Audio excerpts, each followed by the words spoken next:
Halo anak-anak semua. Nah, kembali lagi bersama Mr. Noves di pembelajaran TIK. Nah, pembelajaran TIK kali ini kita membahas mengenai materi dari fungsi if majemuk.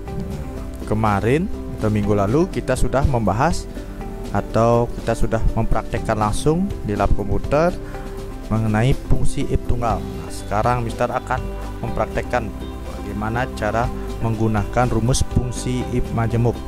Nah, kalian juga bisa memperhatikan contoh fungsi if majemuk di halaman 8 di buku modul kalian. Kalian bisa buka dulu atau terlebih dahulu buku modul kalian di halaman 8. Kita perhatikan di situ. Mari kita praktekkan bersama-sama. Nah, di sini Mister akan mempraktekkan bagaimana cara menggunakan rumus fungsi if majemuk. Terlebih dahulu kita akan membuka tentunya program atau aplikasi Microsoft Excel. Nah, kita ketikkan program Microsoft Excel. Nah, di sini Mister sudah membuka ya.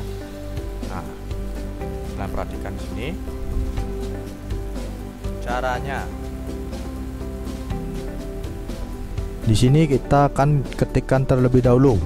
Nah, di sel A3 di situ ada tulisannya NO atau nomor. Nah, kalian bisa ketikkan di sini nomor. Ikuti yang ada di buku modul. Untuk format kalian bisa perhatikan di sini. Nah, di sini Mister akan mengetik terlebih dahulu. Kalian cukup memperhatikan.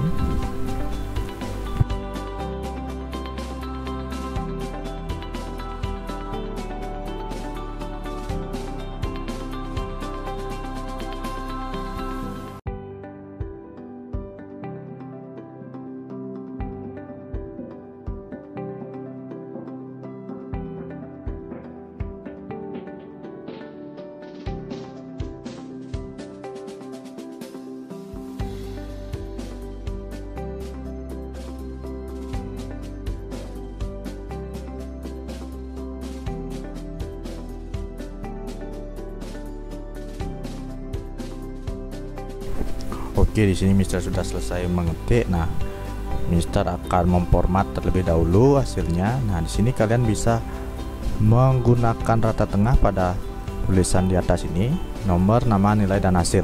Nah, caranya seperti ini. Mister yakin kalian masih ingat ya dengan caranya. Kita sudah mempraktekkan juga di lab. Nah, di sini ini untuk nilai, ini rata tengah. Oke, untuk border kalian bisa menggunakan di sini. Ada tulisannya border. Di grup font ini ada icon border seperti ini. Kalian cari yang all border. Oke. Kalian blok terlebih dahulu lalu kalian cari icon border. Nah, di sini kita akan menggunakan fungsi if majemuk. Fungsi if majemuk.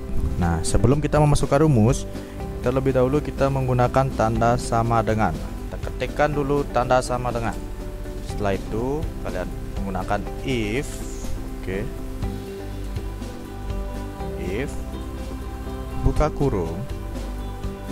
Nah, karena kita mencari hasil dari nilai di dipendent, jadi kita harus mengklik pada nilai di dipendent. Nah, di dipendent nilainya ini adalah C. Lalu kita klik di kolom C. Di kolom nilainya di dipendent ya. Ingat, jangan keliru. Perhatikan di sini, anak-anak, jangan sampai keliru. Karena kita mencari hasil dari dipendent, maka kita harus klikkan di kolom nilai dipendent, bukan di Raisya, Julia atau yang lainnya ini. Kita klik di kolom nilai dipendent seperti ini. Nah, klik kiri sekali. Nah, akan muncul C4. Nah, warna garis-garis biru ini kalian perhatikan, ini akan muncul. Lalu kalian lanjutkan dengan menggunakan rumus sama dengan kembali. Nah, sama dengan lagi. Ingat, kalian harus hafal rumus if majemuk. Kemarin kita sudah menggunakan rumus if tunggal, sekarang rumus if majemuk. Setelah sama dengan, kita menggunakan petik 2. Nah, petik 2. Setelah menggunakan petik 2, kita membuat A. Nah, ketikkan A. Lalu petik 2 kembali, koma. Nah, tanpa spasi ya. Perhatikan di sini tanpa spasi. Apabila kalian memberikan spasi, maka rumusnya tidak akan muncul. Nah, di sini Mister menggunakan rumus tanpa menggunakan tanda spasi atau mengetikkan tanda spasi. If sama dengan if buka kurung, sini nilainya didipetet berada di sel C4. Ingat, diklik sel C4. Lalu kita ketikkan sama dengan, setelah itu petik 2 itu A, kita ketikkan kembali A. Setelah itu petik 2 kembali. Lalu ingat, lihat di sini ada koma. Nah, koma. Setelah koma, kita petik 2 kembali. Lalu kita ketikkan istimewa. Petik 2 kembali. Oke, perhatikan di sini.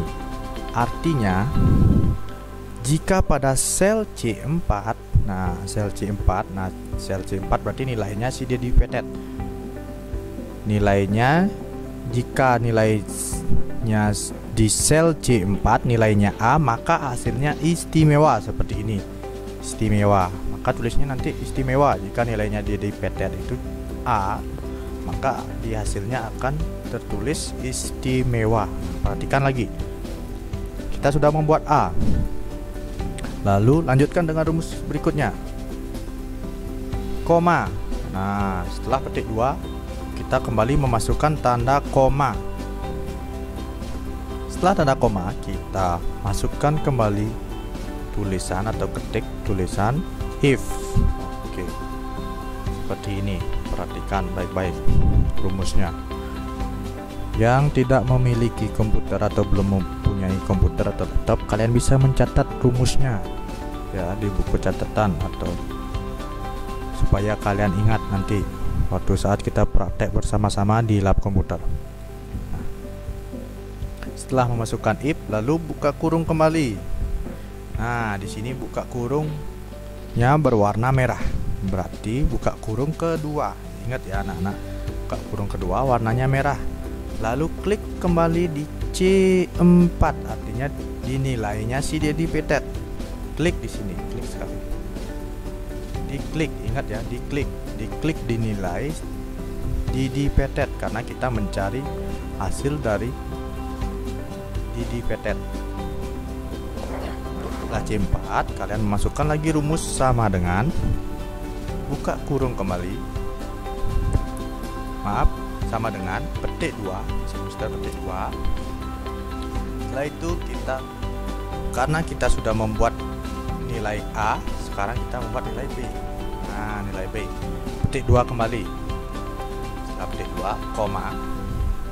Sama seperti awal ini rumusnya ya. Dilihat, perhatikan sini. Ini kita sama petik 2, koma. Setelah itu petik 2 kembali. Nah, karena habis istimewa, kita membuat nilai baik B. Kita ketikkan di sini baik, petik 2 kembali. Nah, sudah petik 2 seperti ini. Lalu koma. Nah, sudah koma. Oke, yang artinya di sini lihat C4 sama dengan B. Baik. Nah, yang artinya jika sel C4 atau nilai dari didipetet itu B, maka hasilnya akan baik. Tadi jika nilainya didipetet itu A, maka hasilnya istimewa. Sekarang jika B, baik. Nah, perhatikan, kalian cukup memperhatikan rumusnya ini. Setelah koma, kita masukkan kembali if, buka kurung kembali. Nah, di sini muncul buka kurung warna ungu. Yang pertama hitam, sekarang yang kedua ada merah, yang sekarang ini ungu. Nah, diperhatikan. Berarti ini yang ketiga, buka kurung yang ketiga. Sekarang kita klik kembali di C4 atau di nilainya didipetet. Kita klik. Nah, akan muncul C4 seperti ini. Lalu sama dengan petik 2. Lalu kita tekan C, petik 2 kembali, koma, petik 2 kembali. Nah, di sini kita jika nilainya C, berarti kita akan memasukkan cukup. Nah, cukup. Lalu petik 2, koma, petik 2 kembali, ketikkan kurang petik 2. Nah, perhatikan di sini ya. Maksudnya atau artinya di sini, jika pada sel C4 atau nilainya si didipetet itu C, maka hasilnya akan cukup. Nah, tulisannya nanti ya muncul di hasilnya ini akan cukup tulisannya. Nah, selain kondisi di atas atau selain kondisi seperti ini, selain rumus-rumus seperti ini ada istimewa, baik, cukup, maka akan menghasilkan nilai kurang. Oke.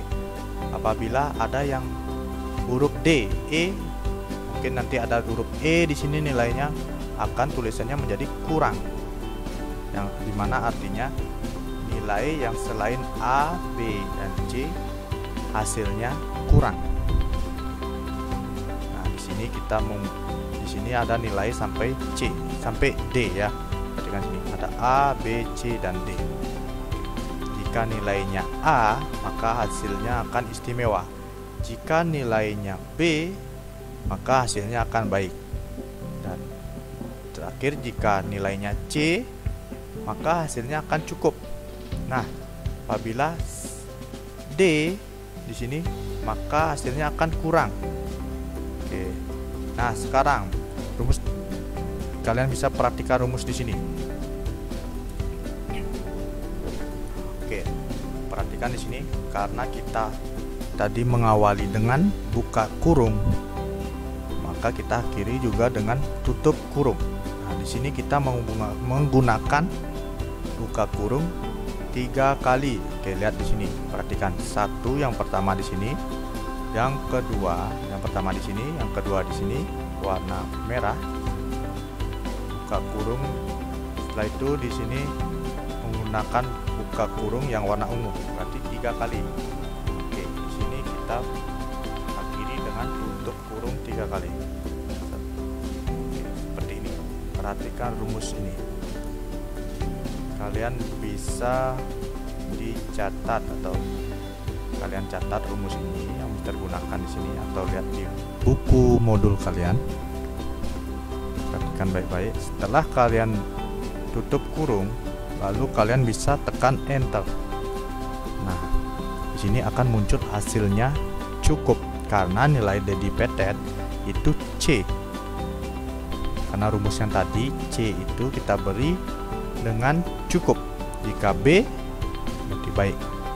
Nah, kita perhatikan di sini, Raisa nilainya A. Apabila rumus kalian sudah benar, nah, apabila sudah benar, kalian cukup menggunakan icon kursor, nah, atau kursor kopi ini ya, tanda hitam seperti ini. Nah, kalian tinggal tarik ke bawah atau drag ke bawah, namanya drag ya. Kita drag ke bawah. Oke. Nah, maka hasilnya akan muncul. Jika rumus kalian benar, itu sangat mudah. Jadi, Mister tekankan di sini, kalian harus hafal terlebih dahulu rumus if majemuk. Oke, untuk pembelajaran kali ini, semoga kalian mengerti. Apabila kurang mengerti atau kurang paham, kalian bisa tanyakan ke WhatsApp Mister. Sampai jumpa di pembelajaran berikutnya.